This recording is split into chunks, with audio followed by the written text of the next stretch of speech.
Acá tengo ahí varios conceptos teóricos, pero creo que vamos a pasarnos más rápido, ¿no? Creo que para mí dice algo interesante, y vuelvo a esta idea que ya adelanté algo de esto, ¿no? Del 24/7, ¿no? Del 24 horas por día. Si bien este es un texto anterior, esta cita, él dice, bueno, los últimos años del siglo XIX fueron testigos de una infatigable colonización del tiempo libre o de recreo, ¿no? Si uno mira esas otras fotos desde esta perspectiva, también eso pasa, ¿no? Pasan las dos cosas, hay una conectividad, una ampliación de mundos, también un tiempo libre mucho más colonizado, ¿no? por estos medios y estas tecnologías, ¿no? Dice, bueno, al finalizar el siglo XX, la red maquinal afiliada al trabajo electrónico, la comunicación y el consumo, no solo había acabado con la poca distinción que quedaba entre el ocio y el trabajo, sino que había llegado a determinar en muchos aspectos de la vida social occidental la forma de habitar la temporalidad.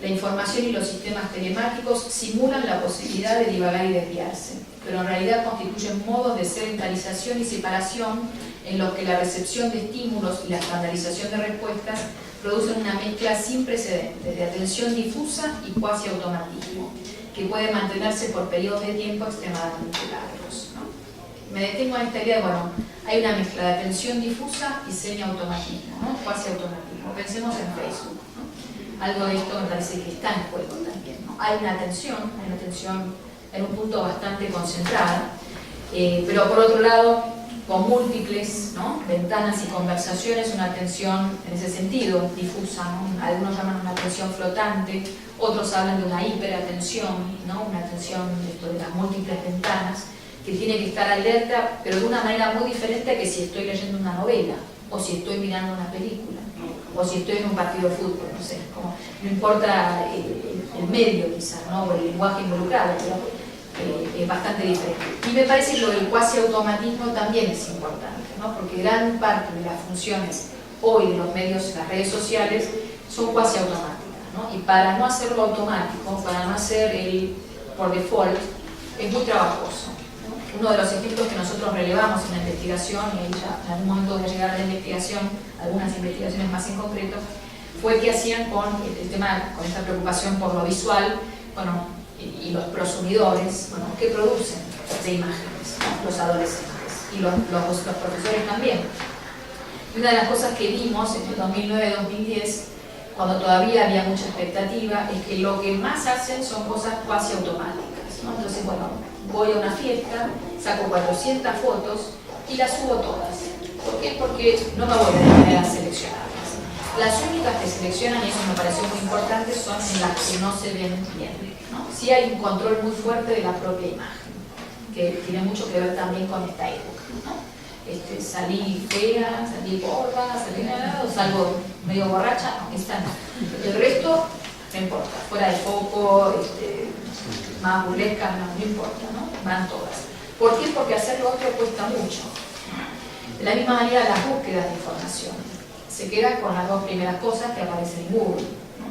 Y te dicen, bueno, no me acuerdo cómo fue en una entrevista una chica lo dijo muy claramente, pero yo sé que me pierdo algo, pero no tengo tiempo, ¿no? Y de hecho yo misma he hecho esa prueba de, bueno, estoy buscando algo y no aparece, y finalmente me canso, no sé, he llegado creo que hasta el número 40 de Google, ya no doy más, ¿no? Y digo, bueno, a ver, busco de nuevo de otra manera, ¿no? A ver si encuentro lo que busco.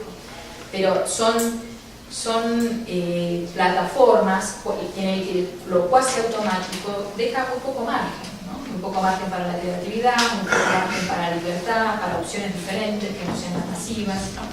Entonces, Crowley se pregunta qué posibilidades creativas se pueden generar en medio de estas nuevas formas tecnológicas de aburrimiento, ¿no? Y a mí me gustó la provocación porque parece que eso es lo divertido, y dice, bueno, y él dice lo cuasi automático no es divertido, ¿no? Bueno, por ahí pues yo soy más vieja y él también nos parece, pero si uno le dice a un joven, me dice, no, es mucho más divertido Facebook que la escuela, ¿no?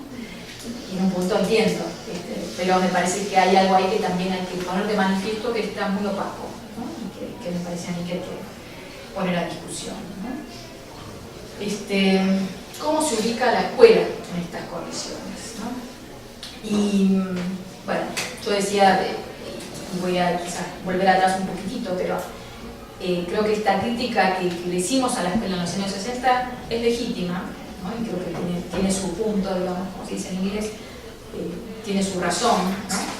Pero la escuela no es solamente disciplinamiento y encierro de los cuerpos. Bueno, en todo caso habría que repensar este encierro de los cuerpos en condiciones abiertas como las contemporáneas, ¿no? Y estas formas de sujeción que hoy tienen también las tecnologías, ¿no?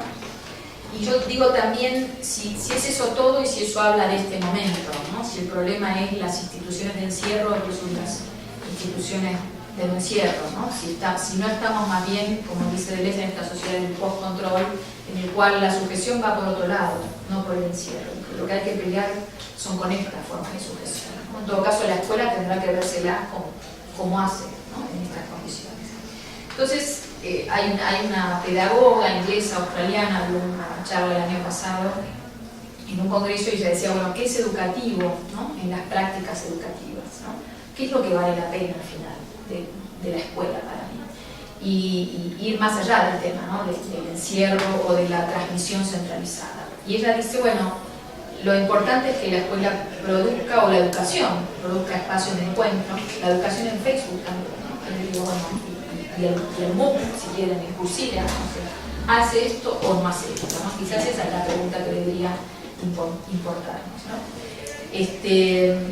Si construye plataformas para el acceso a vocabularios sedimentados y autorizados y a nuestras, lo que ella llama nuestras historias hasta ahora, ¿no? En el sentido, esto en inglés es más claro que en castellano, que en español, pero digamos, nosotros tenemos historias hasta ahora, ¿no? Tenemos formas de pensarnos, son las mejores que tenemos hasta ahora, con este nivel de provisoriedad o de poder ser reflexivos sobre lo que ellas expresan y saber que las seguiremos reconstruyendo, son las que tenemos hasta ahora, ¿no? Y podemos dar plataformas de acceso a esas historias o vamos a negar esas plataformas de acceso, ¿no? Y por otro lado, ella habla de espacios donde también haya un amor, dice ella, ¿no? Un amor duro, en el sentido no de un amor blando, light, ¿no? Sino que tiene más que ver con esta posibilidad de darse atención profunda, darse atención intensa, individualizada, ¿no? Con un sentido del cuidado y del apoyo. Yo creo que esta es una fortaleza de la escuela, no creo que lo haga siempre, creo que muchas veces no lo hace, pero está en mejores condiciones para hacerlo que lo que está en las plataformas, porque un maestro que está todos los días con sus niños, que los conoce, que sabe quiénes son, que puede decirles, esto es para ti, porque te conozco y sé que a ti te gusta el fútbol, entonces te voy a traer un cuento que tiene que ver con esto, o te acaba de pasar, perdiste a tu mamá, bueno, voy a tener esto en cuenta cuando hable de ciertos temas y voy a ayudarte, voy a apoyarte, sé que a ti te cuesta más la lengua, bueno, ¿cómo te ayudo? Digamos, eso es el amor duro para mí, ¿no? Y esto es una posibilidad que es también de lo presencial y del uno a uno, pero de otro uno a uno, ¿no? O de muchos, pero de otro tipo de encuentro. Entonces creo que esta escuela, en todo caso, ¿no? O este espacio educativo, para mí con estos ejes, ¿no? Tendría que pensar cómo se reposiciona en un contexto en el cual, por ejemplo, la atención frontal sí va a ser más difícil de lograr, definitivamente, ¿no? Y a menos que nos vistamos de payasos, o a menos que adoptemos formas de la televisión y no sé, ¿no? Del videojuego, nos va a costar mucho hacer otras cosas. Pero esto sí lo podemos hacer, y quizás esto también haya que ver cómo ponerlo más de relieve y que sea importante, ¿no? Y no estoy pensando en una escuela de nuevo light, ¿no? En el sentido de te contengo, te apapacho y no te enseño, ¿no? Creo que la escuela tiene que enseñar, ¿no? Y enseñar quiere decir poner señas, quiere decir dar referencias, quiere decir eso, acceso a otros lenguajes, ¿no? Hay un Méliès, un pedagogo francés que me gusta mucho, dice, bueno, la niñez tiene derecho a la perfección, ¿no? Y le hacemos un flaco favor si no lo ayudamos a que haga mejor las cosas. Entonces esta cuestión de apapacho, pero no te digo, a ver, está lindo, pero no se entiende. Entonces, escríbelo de nuevo, intenta de nuevo, ¿no? El video, y esto nos viene pasando, eso sí en la investigación se ve muy claro, los videos para los profesores son todos maravillosos, los videos de sus alumnos. En primer lugar, creo que porque no saben nada de videos, entonces cualquier cosa les parece todo como, yo no lo sé hacer, todo es fantástico. Pero también porque tienen tan pocas expectativas respecto a sus alumnos que cualquier cosa que traigan está bien. Ya me conformo. Como al principio pienso que no van a hacer nada, trajeron algo, son capaces de algo, Y realmente es lo que yo encontré de trabajo audiovisual es muy pobre. Está muy por debajo de lo que los chavos hoy hacen para los medios sociales, ¿no? Y la escuela no se da cuenta o no reconoce o no realimenta nada de eso, ¿no? Y aparece esta idea también que me gusta mucho de otros pedagogos de la escuela, ¿no? Este seminario que hicimos el año pasado en defensa de la escuela, una cuestión pública, ¿no? Y que dicen, ellos definen a la escuela, ¿no? como un espacio que infunde una atención hacia el mundo, ¿no? Dice, las cosas empiezan a hablarnos. La escuela nos hace atentos y permite que las cosas, desvinculadas de sus usos y posiciones privadas, se tornen reales, ¿no? Ellos plantean una idea muy provocadora de la escuela como un espacio de suspensión, ¿no? En el sentido de que suspendo un tiempo y un espacio, de nuevo, el encierro ahí tendría una función positiva. A ver, por un rato, acá nos estamos escuchando. Y apagamos los celulares o dejamos de estar en 20 conversaciones y tratamos de seguir una, ¿no? Y también como espacio de profanación, ahí toman la idea de profanación de Agamben y de otros, bueno, esto de poder hablarle de tú a tú, ¿no? Bueno, puedo leer un texto difícil y me puedo animar con ese texto difícil, ¿no? Puedo profanarlo en el sentido de que no es sagrado, puedo tocarlo, trabajarlo, discutirlo, rearmarlo, reescribirlo, ¿no? Bueno, una buena escuela es eso. Una mala escuela es venéralo, repítelo, memorízalo, ¿no? Pero una buena escuela debería ser un espacio donde me está permitido, donde puedo hacerlo, donde me puedo animar, ¿no? Y también como la organización de un tiempo libre, ¿no? De un tiempo en el cual puedo hacer otra cosa, ¿no? O lo que tiene que ver con la suspensión. Estamos ya en 5 minutos. Bueno. Entonces, quiero cerrar con algo que encontré, bueno, en investigaciones hice varias, ¿no? Investigaciones en Argentina, hicimos una investigación primero con profesores de escuela secundaria sobre opiniones, percepciones de las tecnologías, después con prácticas de profesores y estudiantes en relación a los medios, sobre todo audiovisuales, ¿no? Y qué uso había, digamos, que nos sorprendió, es muy alto el uso de las imágenes en las aulas argentinas.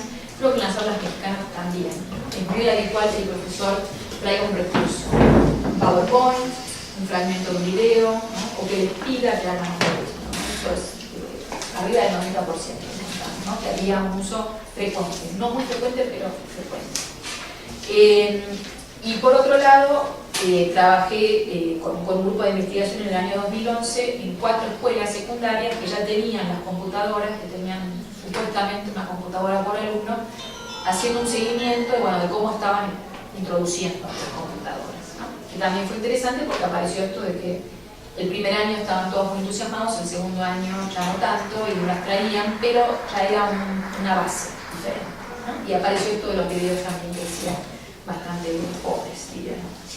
Y en el caso de México, hice investigación el año pasado en 2 escuelas secundarias, una escuela secundaria privada y una escuela secundaria pública, que hacen un uso promedio de las tecnologías, ¿no? Y me interesaba, y entrevisté profesores, observé algunas clases, vi producción de estudiantes y con estudiantes de qué cuestiones están haciendo. Y quiero destacar este proyecto que me pareció muy interesante y muy valioso de una profesora de geografía de un primer año de secundaria, porque me pareció muy valioso, porque creo que logra hacer, y además es toda la historia, ¿no? Bueno, ella no es una tecnófila, confiesa, hizo este proyecto en el 2010, que no tenía computadores, se la compró para hacer este proyecto, sabía manejar algo pero bastante poco, y que decidió, sabía que tenía que usar tecnologías, entonces había una demanda de la institución de que use tecnologías, y ella quería enseñar migraciones, ¿no? En primer año de secundaria.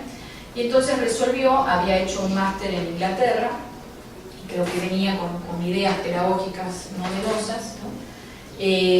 No un máster completo, unos 6 meses, pero había conocido otras experiencias y resolvió hacer un proyecto colaborativo entre la escuela del DF, una escuela de Oaxaca, una telesecundaria, por motivo, ella conocía ese pueblo, tenía contactos ahí, entonces le resultaba fácil, y una escuela de Bristol, que es donde ella había hecho esta pasantía, también tenía el maestro ahí, bueno.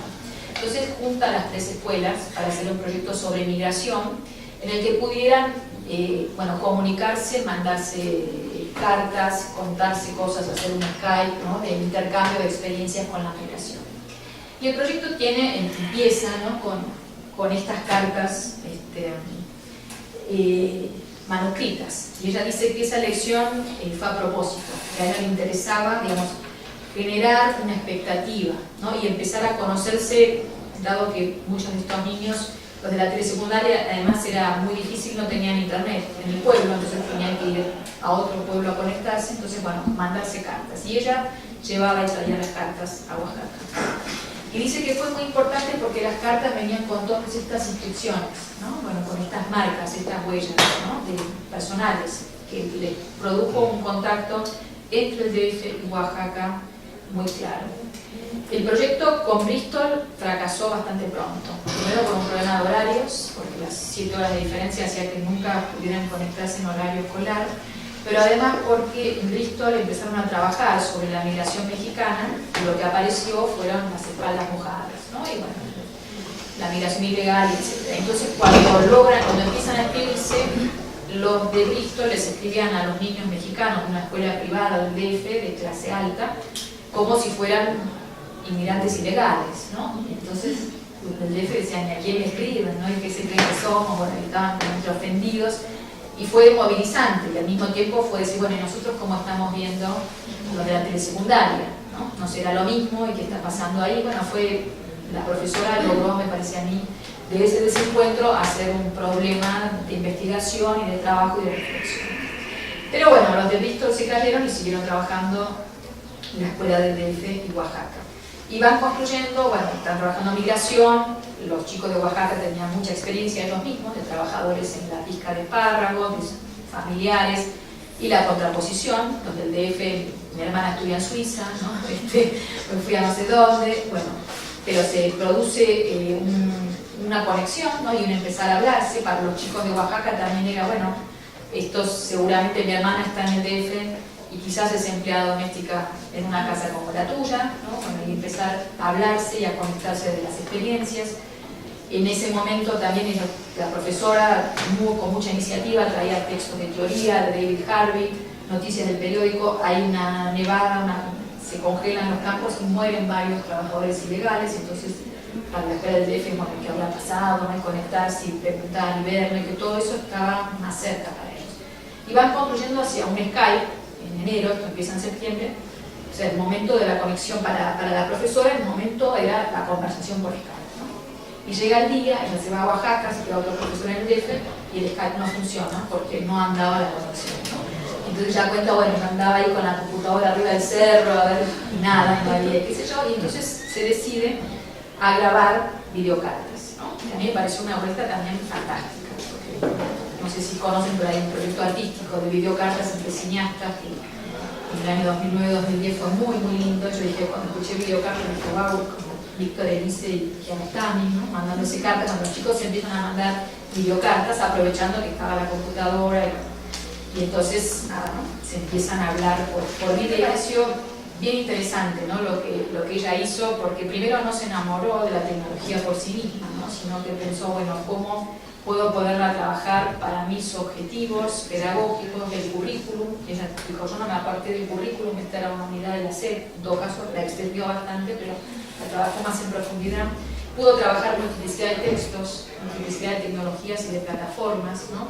Pudo ver las posibilidades y los límites de las tecnologías, creo que enseñó muchas cosas, ¿no?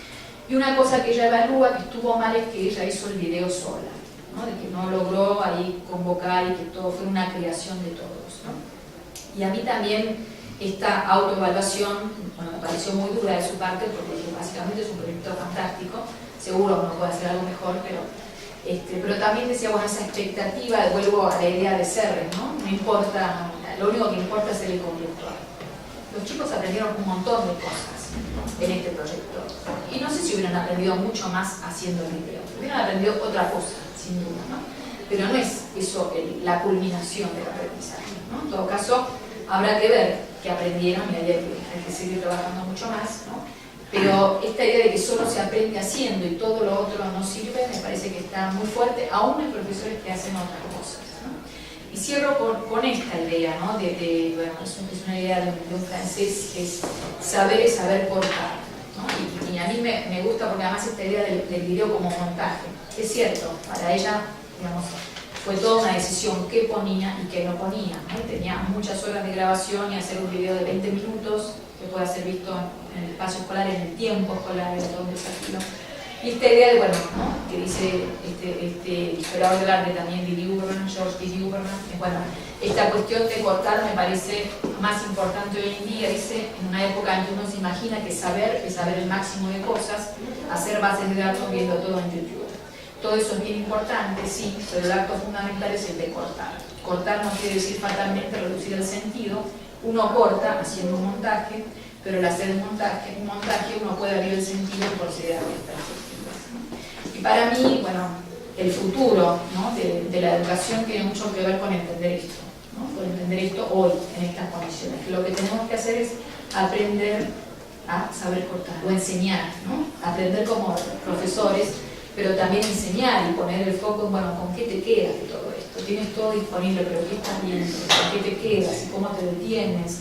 ¿Y cómo abres otros sentidos que los que hoy te vienen dados por el cuasi automatismo, ¿no? O por estas maquinarias del aburrimiento? Entonces, bueno, notas sobre el fin de la escuela, quizás la escuela esté terminando, quizás la escuela esté cambiando, yo soy más de la idea de que, bueno, de que está cambiando, de que no me asusta ese cambio, de nuevo, ha cambiado muchas veces, seguirá cambiando, quizás no tenga esta forma, quizás que no sea el internet el día de mañana, quizás no lo sabemos, ¿no? Y dependerá de muchas cosas.